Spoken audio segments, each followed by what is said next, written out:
Esta clase sigue siendo parte de la introducción, son datos importantes que le va a servir a lo largo del semestre, sobre todo para diagnosticar a sus respectivos pacientes. Recordemos que el diagnóstico médico viene derivado del griego diagnósticos, que alude a la capacidad de discernir, distinguir o reconocer. Y según la lengua española, lo define como el diagnóstico de la determinación de la naturaleza de una enfermedad mediante la observación de sus síntomas y la calificación que da el médico a la enfermedad según los signos que se advierten. En otras palabras, la clave del diagnóstico está en la anamnesis. Elaborar bien, clasificar bien los signos y sintomatologías que el paciente presenta. Este diagnóstico medio clínica tiene diferentes etapas. Como ustedes son pandemias, me imagino que han llevado semiología de forma virtual. No, presencial, qué belleza, entonces dominan lo que viene a ser la historia clínica. Váyanse mentalizando que Dios mediante ustedes lleguen a su internado, peor aún que se queden aquí en la ciudad, van a hacer la historia clínica 24 horas, 7 días a la semana durante el año entero de su formación.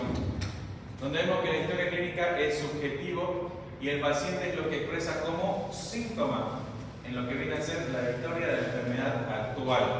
En el examen físico ya vemos netamente al examinar al paciente de forma objetiva. Vamos a poder ver si el paciente tiene alguna lesión, alguna tumoración, alguna laceración, solución de continuidad, lo que sea que el paciente presente, incluyendo lo que viene a ser los signos vitales. Los signos vitales son parámetros que nosotros podemos demostrar de forma objetiva, como son la presión arterial, la frecuencia cardíaca, la frecuencia respiratoria, la saturación de oxígeno y la temperatura. En esa misma historia clínica vamos a ver las pruebas de laboratorio según lo que sea necesario en el paciente, como ser estudios de sangre, orina, del tubo digestivo, algunos cultivos como ser el sudor, secreciones, etc. Y vamos a tener pruebas de gabinete y de imágenes como ser radiografía, tomografía, ecografía, endoscopía digestiva alta y continua. ¿Esto no lo vimos? Un breve recuerdo de cómo se divide la topografía abdominal.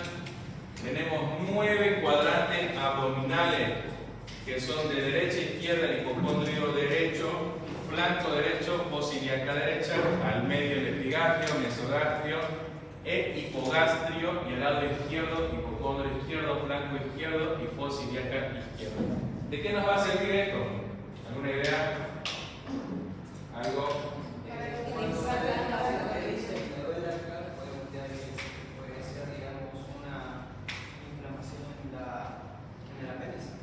Ya. Nos sirve para ubicarnos topográficamente la colocación o dónde se encuentran situados los diferentes órganos, como ser el diafragma, como ser el parénquima hepático, el estómago, el colon, lo que viene a ser el intestino delgado, y si es mujercita, lo que viene a ser el hipogastrio, lo que viene a ser ovario, trompa y útero. Eso nos va a ser muy importante recordar al momento de examinar a nuestro paciente.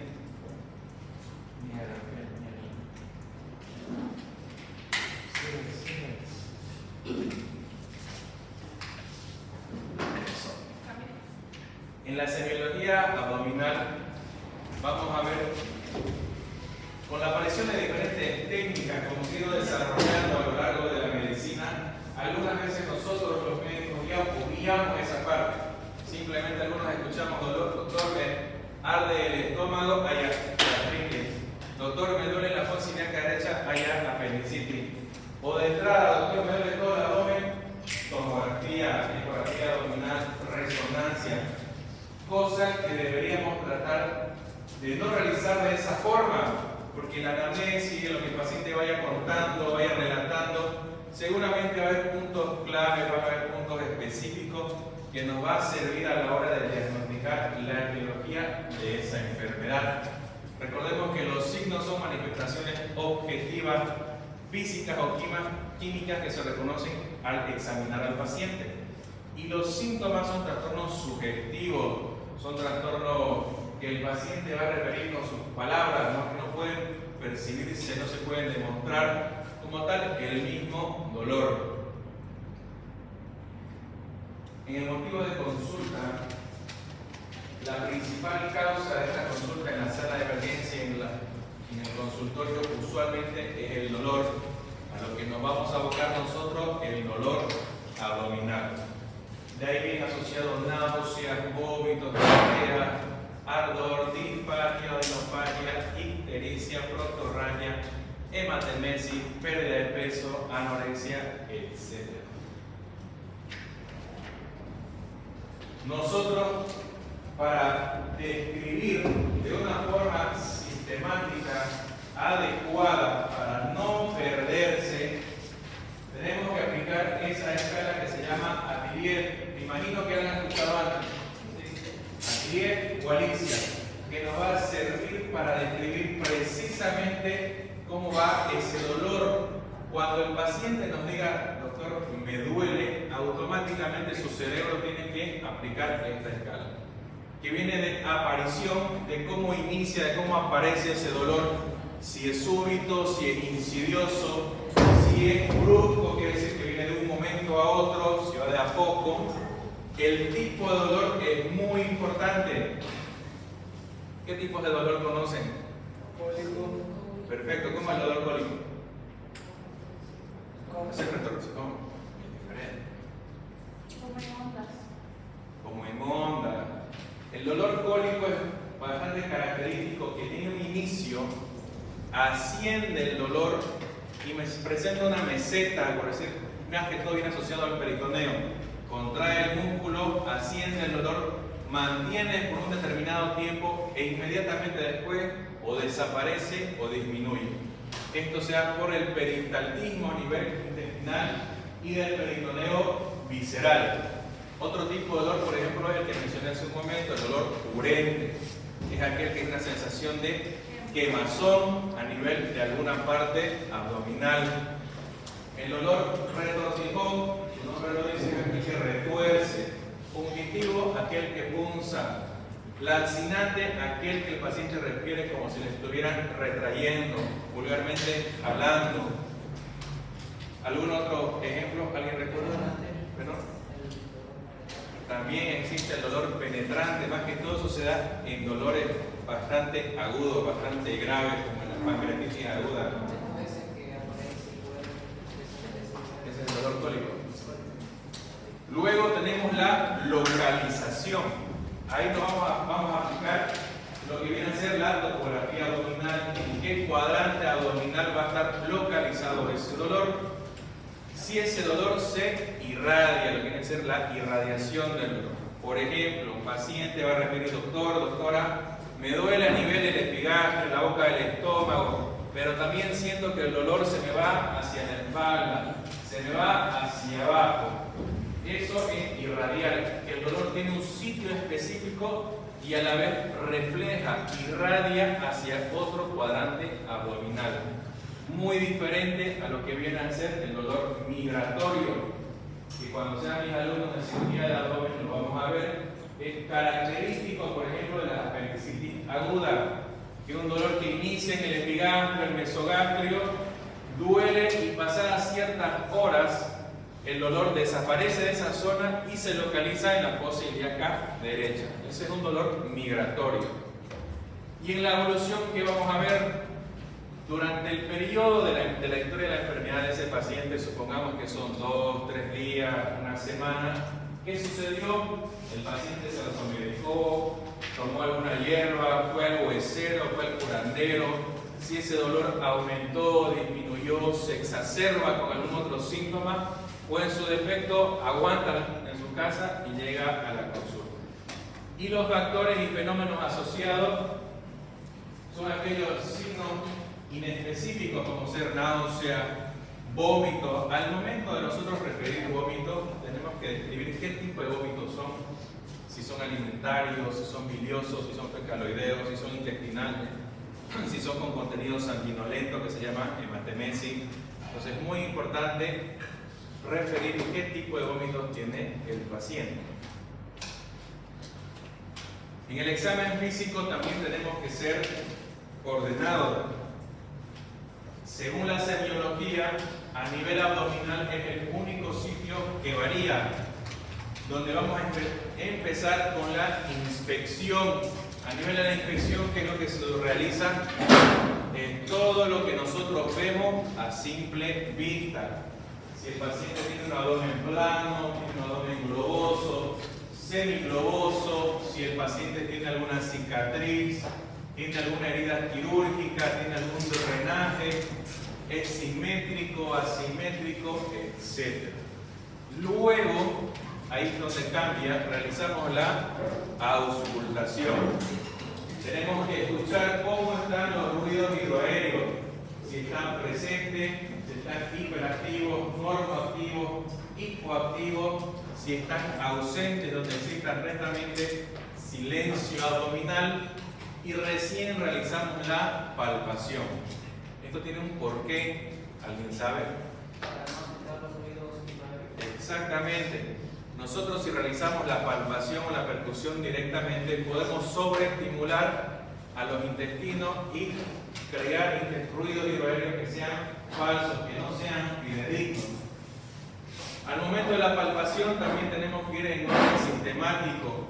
Si el paciente le duele al lado derecho, vamos a empezar al lado izquierdo, el lado contralateral al dolor, con el mismo objetivo de no sobreestimular el sitio de dolor de ese abdomen.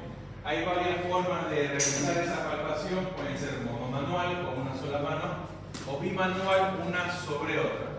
Y en la percusión, que vamos a valorar si el timpanismo gástrico y la matidez hepática están conservados. Existen patologías que la vamos a ver en el segundo módulo que pueden alterar esa percusión. El tacto rectal y vaginal únicamente si el caso lo amerita.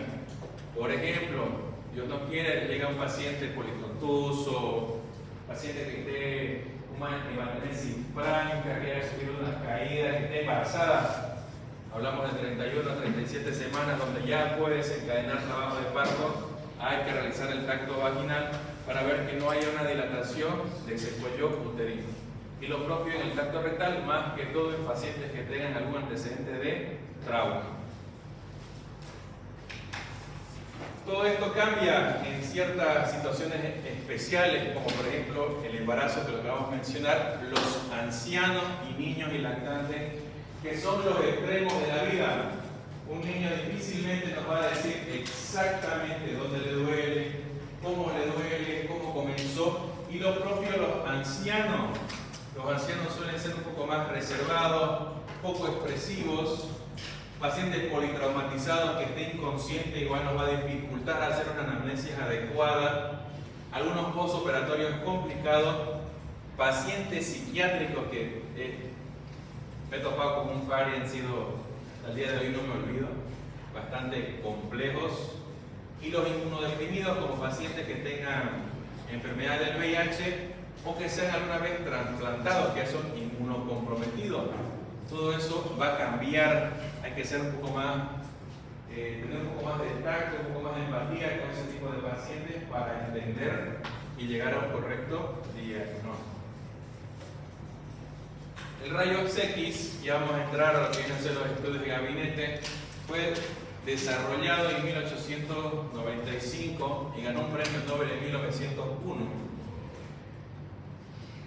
¿Cómo se producen estos rayos X? Son un tipo de radiación electromagnética que se produce artificialmente en tubos de rayos catódicos, donde un cátodo caliente emite electrones y que se impactan sobre la superficie que vamos a estudiar y se graba a través de una placa de metal.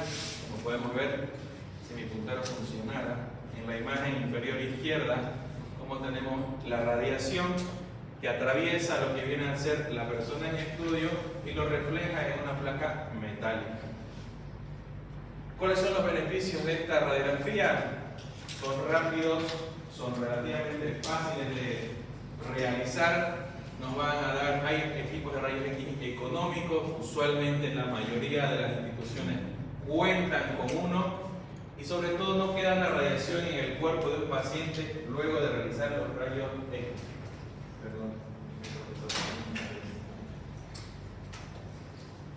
¿Cuáles son los riesgos? Siempre va a haber una leve posibilidad de tener un cáncer como consecuencia de la exposición a la radiación. Obviamente en radiografía hablamos de un tiempo extremadamente prolongado, larguísimo, y por eso los técnicos en radiografía o los radioterapeutas tienen dos vacaciones por el tema de la radiación y hasta un bono por radiación. Así que es siempre para tenerlo en cuenta. También tenemos que entender y saber recordar que el momento que nosotros indiquemos una radiografía, independientemente de cuál sea, si sabemos que nuestra paciente es mujer en edad fértil, tenemos que preguntar si está o no embarazada. ¿Por qué? Porque sobre todo en el primer trimestre de la vida, donde está netamente el desarrollo embrionario, esa radiación puede afectar el desarrollo fetal y a la larga puede llevar a malformaciones congénitas o incluso a la pérdida del producto. Si vemos que la paciente duda, que la chambonea un poco, ¿qué vamos a hacer? Solicitarle una prueba de embarazo, tener la certeza absoluta de que está o no embarazada para realizar el estudio. Por ejemplo, aquí podemos ver la radiografía de abdomen que está completamente normal, que cuando les pase la diapositiva lo van a ver mejor en su casa. Bueno, no sirve mi puntero, pero ven la flecha del lado derecho.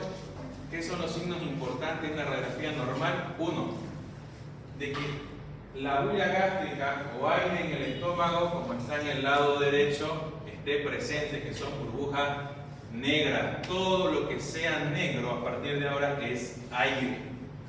Esa burbuja negra en el lado izquierdo, vamos a ver que es la bulla gástrica, que es la presencia de aire en el estómago, que es completamente normal. Segundo, vamos a ver que hay aire secuestrado en la periferia. Hablamos de lo que viene a ser en el intestino grueso, tanto el ciego como el colon transverso, y sobre todo aquí abajo en el recto, que ahí sí es normal tener presencia de aire.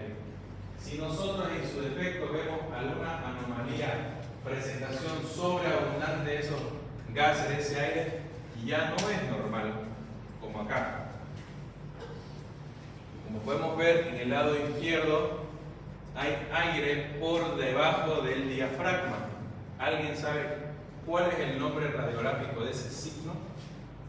Por un punto. ¿Cuál?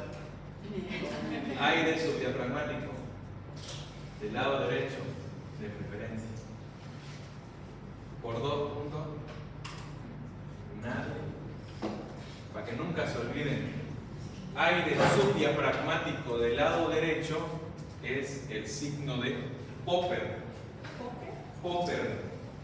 Signo clínico característico de perforación de víscera hueca. Pregunta de examen, me encanta preguntar eso. Signo de Popper, perforación de víscera hueca. ¿Y qué es el signo de Popper? Aire subdiafragmático del lado derecho o en su defecto todo el diafragma. Esto se da cuando en alguna parte del tubo digestivo, hablemos desde el intraabdominal, desde el estómago hasta el recto, se perfora indiferentemente cuál sea la causa. Entonces todo ese aire que había secuestrado va a fugar y por gravedad va a ascender y chocarse con el diafragma. Por eso es muy importante discernir de la boya gástrica que está un poquito más abajo, para nos demos cuenta de que eso no es normal. En cambio, en el lado derecho tenemos netamente aire atrapado con niveles hidroaéreos.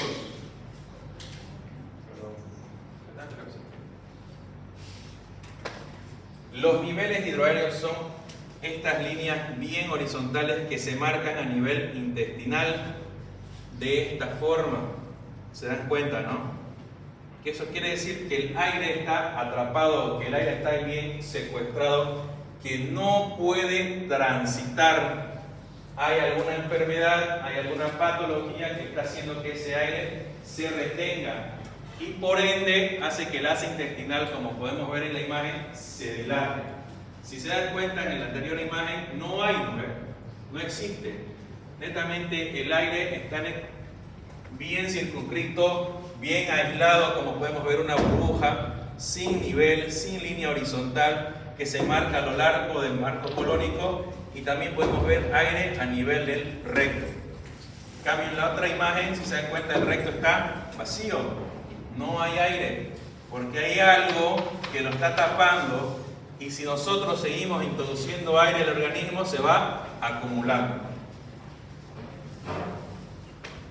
Otro signo, lo que viene a ser la oclusión intestinal, es el signo en pila de monedas, que se da a nivel del intestino delgado. Tener aire en el intestino delgado no es para nada normal. Si se dan cuenta, y voy a volver para que me entiendan, acá no se ve esa imagen. Aquí está libre. Lo que viene a ser la línea concéntrica, la línea media, no hay nada. Pero acá está comprometido, está tomado. Y vamos a ver, cuando lo repasen en su casa, cómo las asas intestinales delgadas, al momento que acumulan aire, se manifiestan de esta forma. Las válvulas conniventes de la anatomía intestinal delgada se inflaman, se dilatan y pueden dar esta imagen que se llama en pila de monedas. Aparte de eso, vemos los niveles hidroaéreos que también están presentes, que nos indican algún proceso de oclusión intestinal. En cambio, en el intestino grueso no existe lo que vienen a ser las válvulas conniventes, porque no tiene, solo quieren ser las austras del colon que se manifiestan de esta forma. Como podemos ver, retoma prácticamente todo el abdomen porque la capacidad de dilatación es mayor. ¿Cuáles son esas diferencias? En el intestino delgado, las imágenes son concéntricas, son centrales. Van a estar presentes la dilatación de las válvulas conniventes y esa dilatación no va a superar los 2 a 3 o hasta 3 centímetros de dilatación, comparado con lo que viene a ser el intestino grueso, que son periféricos o incluso pueden abarcar todo el parámetro abdominal. Lo que se manifiesta son las austras del colon y llegan hasta una dilatación de más o menos 6 centímetros. Eso es muy importante porque yo en su examen voy a poner una radiografía y la van a describir. Más que todo eso por aquí. Signo en pila de moneda. También hay otras formas de estudiar diferentes partes del organismo, como en este ejemplo. ¿Sí? ¿En el intestino grueso igual se le llama el signo de pila? No. ¿De pila de moneda? No, buena pregunta. El signo de pila de monedas está únicamente presente en el intestino delgado. ¿Qué nos va a dar esa característica? La inflamación y la dilatación de las válvulas conniventes del intestino delgado. El intestino grueso, por anatomía, no tiene esas válvulas, tiene austras que son diferentes. No llegan a estar completas. Como podemos ver en la imagen izquierda, te das cuenta como si fuera una moneda sobre otra. Y esas son las válvulas conniventes. En cambio, en el intestino grueso, las austras no llegan a emerger completamente, sino llegan a estar parcialmente. Aquí lo podemos ver mejor en el colon maritado.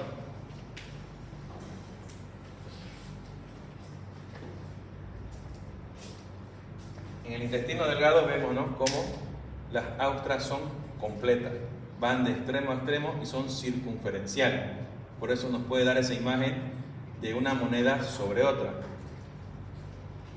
En cambio, en el colon, no. Las austras son parciales, las circunferencias son parciales, no llegan hasta el otro extremo. Y de esa forma es la diferencia. ¿Me entendió? En el colon maritado son estudios que se realizan mediante contraste, en este caso bario. ¿Para qué nos sirve? Para diferentes estudios. Por ejemplo, en el lado izquierdo tenemos un paciente que muy probablemente tenga una colostomía. sea un paciente que tenga abocada a un lado de su cuerpo parte de su intestino grueso.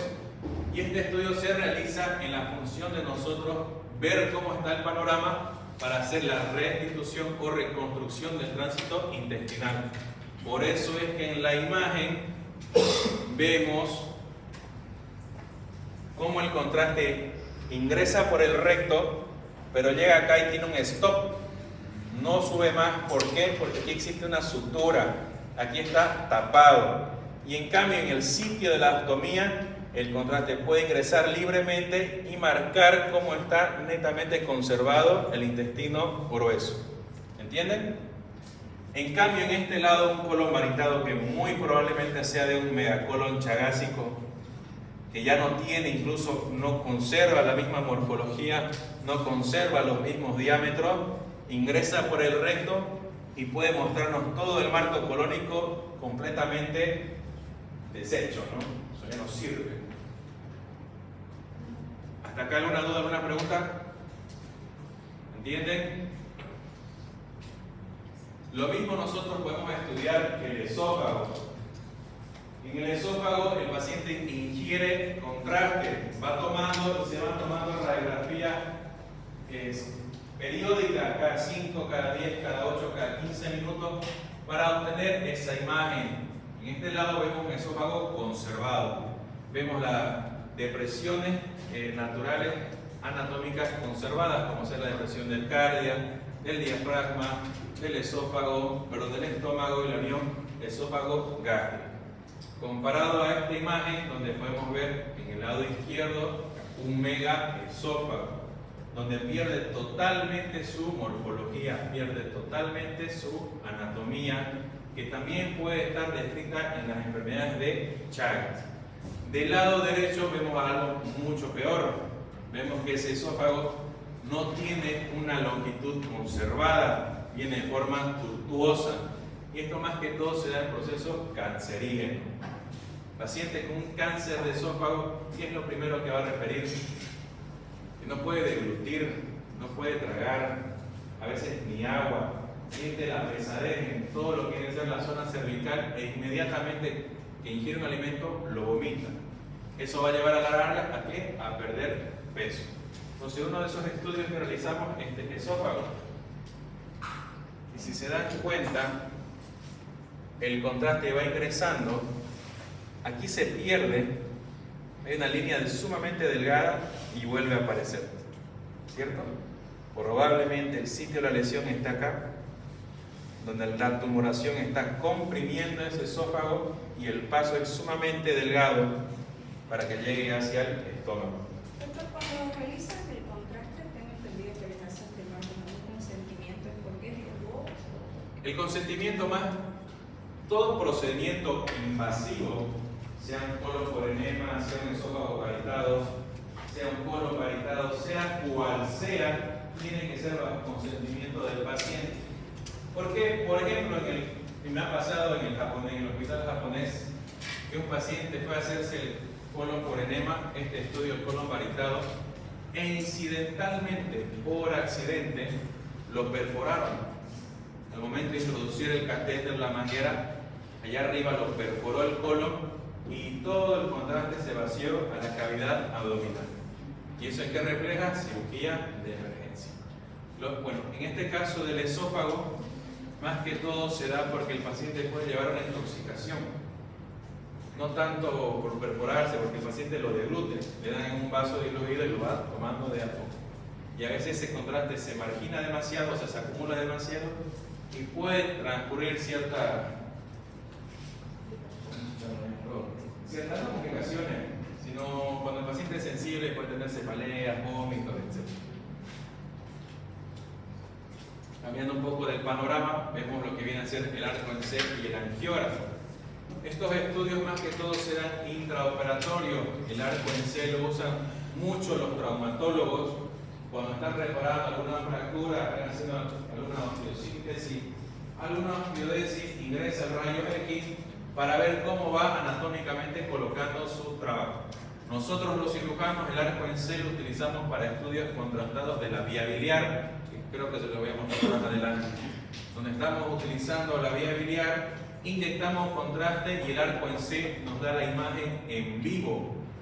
Va proyectando rayos X continuos y vamos viendo en vivo cómo ese contraste se va esparciendo a lo largo del estudio que estemos realizando. Y el angiógrafo, que es una maravilla de la tecnología, ya actualmente salva muchísimas vidas. ¿Ya llevaron neuro? ¿No? Sí. ¿Neurología? ¿Neurocirugía? Neuroanatomía. ¿Han escuchado entonces los aneurismas cerebrales? Sí. ¿Cierto? Hace muchísimos años atrás, un aneurisma cerebral, era muy difícil su diagnóstico porque no existía un panorama, un estudio que lo identifique, que llegue al diagnóstico. Actualmente la resonancia magnética o una angiotomografía o una angioresonancia nos da exactamente tamaño, calibre, posición, etc. ¿Y el angiógrafo para qué nos va a servir? Antes, ¿qué se hacía? Cortaban la cabecita, buscaban los vasos sanguíneos, colocaban un clip, rezábamos para que el paciente recupere. Actualmente no. Dios mediante tengan la accesibilidad a este estudio, como por ejemplo la Caja Nacional, el doctor Botelo lo realiza mediante cateterismo. Ingresan por la arteria radial, por la arteria femoral, catéter extremadamente pequeños, ¿no? Sumamente delgados, que llegan incluso hasta el cerebro. Llegan, por ejemplo, al aneurisma y colocan los famosos coils, que son como unas esponjas que rellenan todo el aneurisma para que evite esa tortuosidad y en un defecto se perfore. Y para eso nos sirve el angiógrafo. Va mostrando imágenes en tiempo real del abordaje mediante cateterismo. Interesante, ¿no? Sí, debe ser carísimo. Sí. En una institución privada, fácil están los 30.000, 40.000 En el dólares. área pública no. En el área pública, ningún hospital lo tiene. Ninguno. El San Juan de Dios tiene angiógrafo, pero no funciona hace 10 años, creo. Wow. La Caja Nacional sí tiene y sí realizan los procedimientos, que son seguros sociales. Como les decía, nosotros los cirujanos utilizamos el arco en C para ver, por ejemplo, aquí la vía biliar, que lo vamos a ver en el segundo módulo, para contra...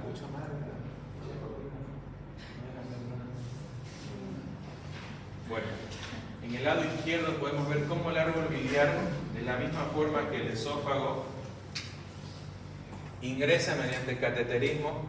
Vemos cómo pinta, pero aquí llega un stop. Diferentemente cuál sea la enfermedad, puede ser una lesión vía biliar quirúrgica, algún tumor, que nos permite estudiarlo de esta forma. Y aquí ya podemos ver cómo ese catéter que introducimos nosotros mediante punción atraviesa ese stop y llega de forma natural al duodeno. ¿Con qué objetivo? Con que el objetivo de comunicar la vía biliar intrahepática con la extrahepática. Que la bilis siga tomando o retomando su curso natural. Aquí un ejemplo de otro proceso contrastado que es la enfermedad de Caroli, que lo vamos a ver cuando sean mis alumnos en cirugía, que son múltiples quistes intrahepáticos del árbol biliar. Se dan cuenta un montón de quistes, bolitas que se ve a lo largo del parénquima hepático. Algo que se usa rutinariamente la ultrasonografía o la ecografía, que son imágenes de ultrasonido no a más de 20.000 Hz, que va a ingresar el sonido que va a reflejar lo que viene a ser el parénquima que estemos estudiando. Como podemos ver en las imágenes, nos va a indicar cómo está el parénquima hepático, si está conservado, no tiene alguna alteración.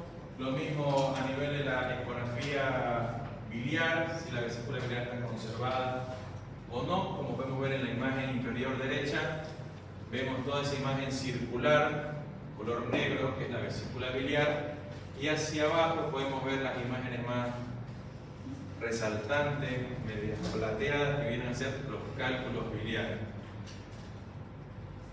Podemos estudiar la vejiga, los riñones, pero la ecografía tiene, hay el ecodoppler, que es una maravilla igual, que nos indica indica el flujo sanguíneo.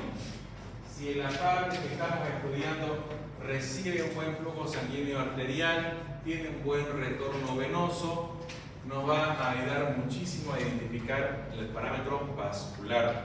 Por ejemplo, en ciertas tumoraciones pedimos una ecografía Doppler para ver qué tipo de irrigación tiene ese tumor, o incluso en pacientes que tengan vasculitis, que tengan insuficiencia venosa, pedimos una ecografía Doppler de los miembros inferiores para ver si existe un buen flujo sanguíneo.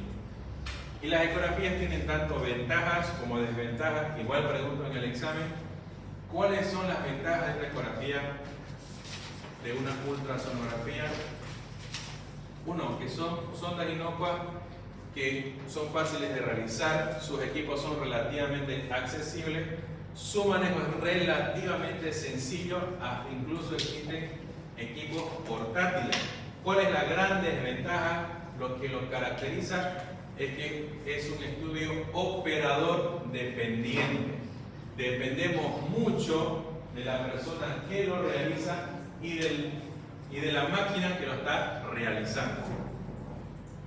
Otro de sus inconvenientes es la limitación de la profundidad para atravesar espacios con aire. Va a limitar, porque alguna vez han hecho una ecografía, les dice por favor estén en ayunas, no coman 6 a 8 horas. En el momento de realizar, para la mala suerte, hay abundantes gases que se transponen, que se translocan en otra área y no dejan ver lo que queremos estudiar. Acá un ejemplo del hospital que nos ha pasado. ¿Por qué decimos que es operador dependiente? Tenemos un paciente de 30 años de edad con una diferencia de un día que se realiza una ecografía. O sea, se realizó, por ejemplo, hoy día y el control fue mañana. Tenemos, por ejemplo, en el lado izquierdo que el colédoco mide 5 milímetros, la vesícula biliar está discretamente aumentada con múltiples cálculos, pero a la larga, más nada. La conclusión, una vesícula litiásica aguda y una pancreatitis aguda moderada. El paciente con signos bien característicos, dolor atenuado, ictericia, al leer esta ecografía no resulta ser convincente. Entonces se realiza una al día siguiente y podemos ver, ¿no?, un hepatocolédoco de casi 20 milímetros, casi 2 centímetros, la vesícula biliar totalmente acuadada, aumentada de tamaño con paredes engrosadas, y la conclusión, vías biliares dilatadas, policistitis aguda litiásica y una pancreatitis edematosa aguda. Difícilmente en un día ese colédoco se va a dilatar de esa magnitud. Entonces ahí vemos el claro ejemplo de cómo un operador es muy importante para la ultrasonografía. La tomografía computada es lo propio, son imágenes de rayos X que se proyectan a un haz angosto para que el paciente, donde gira rápidamente alrededor del cuerpo del paciente. Podemos ver en la imagen un círculo que alrededor de ese círculo, de esa circunferencia, tiene múltiples aparatos de radiografía. Entonces eso gira a determinada velocidad y va proyectando rayos X en el cuerpo. Es un escáner que se utiliza en una fuente motorizada para que esos rayos X puedan girar y se puedan ver de diferentes formas. Es muy importante la proyección AP y lateral porque podemos malinterpretar ciertas situaciones, ciertas proyecciones que se realizan a nivel radiográfico. Y así se ve una tomografía, me imagino que ya lo han visto antes, ¿no? Igual son rayos X donde tenemos diferentes niveles de proyección, como que todo lo blanco bien relucido es hueso, todo lo negro es aire y podemos ver el pulmón, el esternón, el mediastino, el parénquima hepático, la tráquea, la aorta y así los diferentes órganos como el páncreas, el vaso, el estómago, la vesícula biliar, que incluso aquí se ve un cálculo que es muy poco frecuente, los músculos, los riñones, etc. Cuando Dios mediante pasemos práctica, así es que vamos a ver las tomografías y ahí lo van a poder ver mejor.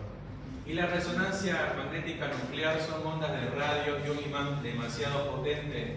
Me acuerdo cuando fui interno, y si ustedes van a ir a una resonancia, por favor sáquense todo lo metálico que tengan en su cuerpo.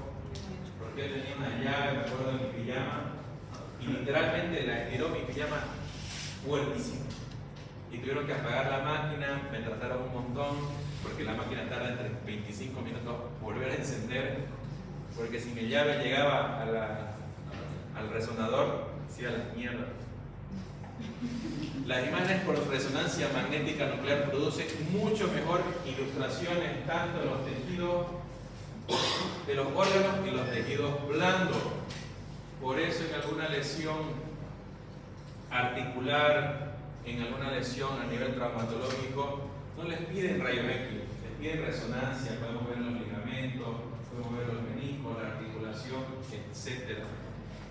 No se usa radiación ionizante, sino campos magnéticos para alinearlo por magnetización nuclear todos los hidrógenos del cuerpo del agua.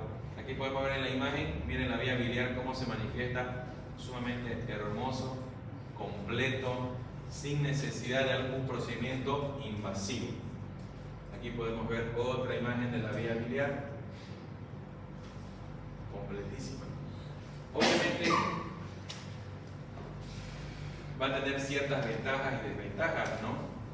Por ejemplo, los tomógrafos sirven para diagnosticar procedimientos como tumores, lesiones internas, hemorragia, fractura, porque en la tomografía incluso se puede hacer una reconstrucción en 3D de la parte ósea, infecciones profundas, abscesos, etc.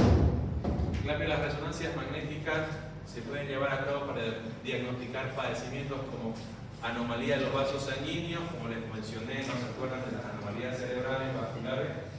Una angioresonancia magnética nos va a dar específicamente qué anomalía existe, dónde está, qué diámetro tiene, qué tamaño tiene, etc. Podemos identificar tumores benignos o malignos, cáncer, males congénitos y alguna alteración de tejidos internos, entre otros. Y algo que vamos a ver a lo largo de este semestre es el estudio del CPRE, que es la colangiopancreatografía retrógrada endoscópica. ¿Ya habían escuchado antes? No. Digo sí. ¿Y dónde lo escuchó?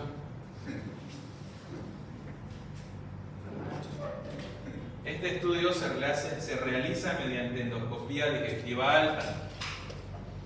Nos sirve netamente para estudiar el aparato hepato-pancreato-biliar. Aquí podemos ver cómo el endoscopio ingresa al organismo, llega hasta el duodeno, canaliza e inyecta contraste. De esta forma vamos a pintar todo lo que viene a ser el árbol biliar, toda la extensión del colédoco y el árbol biliar intrahepático, y en algunos casos, como podemos ver aquí, la vesícula biliar. Parte de eso nos va a pintar si el conducto principal pancreático está conservado. ¿Qué se llama este conducto?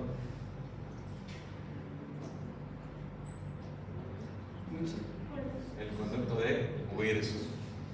Entonces es un estudio que es tanto diagnóstico como terapéutico. Por ejemplo, aquí podemos ver cómo ingresa el endoscopio, canaliza, y si se dan cuenta en esta imagen, miren, es del grosor del lapicero, ¿cierto? Y en esta otra, miren, es el doble, incluso hasta casi el triple. ¿Por qué? Ingresa, canaliza, inyecta contraste, y aquí podemos ver unas fallas de relleno en la luz, algunas imágenes ocupantes que pueden ser cálculos. Lo más común en nuestro medio son los cálculos biliares que migran y obstruyen, y mediante ERCP se pueden retirar, como podemos ver en la imagen. Canaliza la papila, realiza un corte y los cálculos se extraen a la luz duodenal y se acabó el problema. Sí. Por eso es un estudio tanto diagnóstico como terapéutico. En cambio, tomografía, ecografía, resonancia son solamente estudios de diagnóstico. No resuelve, solamente nos va a decir cuál y dónde es el problema.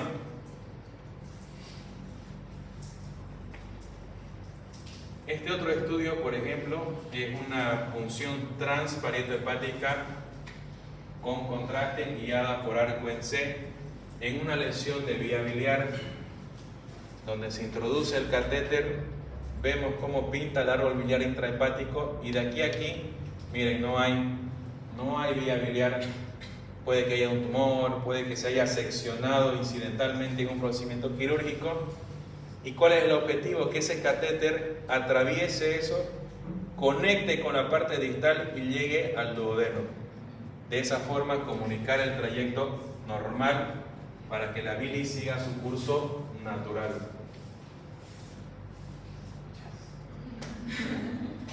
¿Alguna duda, alguna pregunta?